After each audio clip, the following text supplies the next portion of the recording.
Welcome to our video sequence. Today I would like to explain something to you about the implants that are used for cosmetic leg lengthening. The implants must meet essential aspects.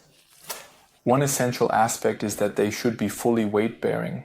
If they are not fully weight-bearing, then you have the problem of being immobile for the entire lengthening period. That means either you're lying in bed or you're rolling around in a wheelchair, but this puts you at a significantly high risk of developing a thrombosis.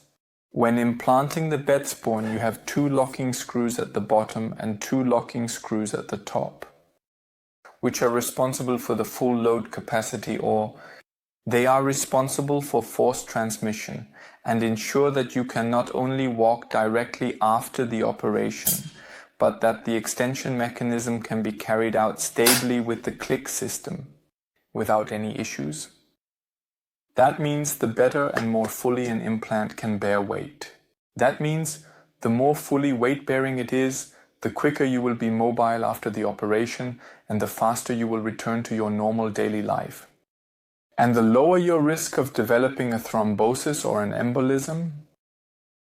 The second aspect is that the implant must not interact with your body. This means that it must not rust or it must not be subject to corrosion.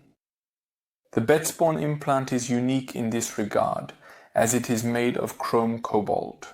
Here we see the implant that we removed after 2 years in the body.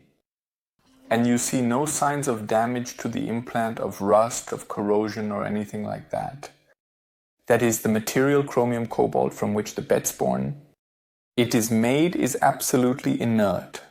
It neither interacts with the body nor with body fluids and does not lead to any corrosion or rust. And accordingly, there is also no risk that this rust could cause non-healing of the fracture ends or even led to foreign body reactions in the body. The next point, the very important thing, is the absolute click control or control over the extension process. The bed spawn consists of a shell also made of chrome cobalt with a thread inside and a guiding groove. The inner rod sits on a thread with 2 opposing gear limits. That means this nose is guided in the inner groove, and the extension process is generated by that they move the 2 opposing gear limits, once in this direction and once in that direction. Clinically, this corresponds to a deviation of 15 degrees in one direction and 15 degrees in the other direction at the thigh area.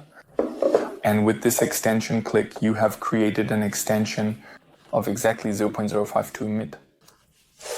And if you do that often enough, then you can see this is what the implant looks like when it is placed in the body. That means on the day of the operation, and this is what the implant looks like when you have, for example, an extension length of about 8 cm.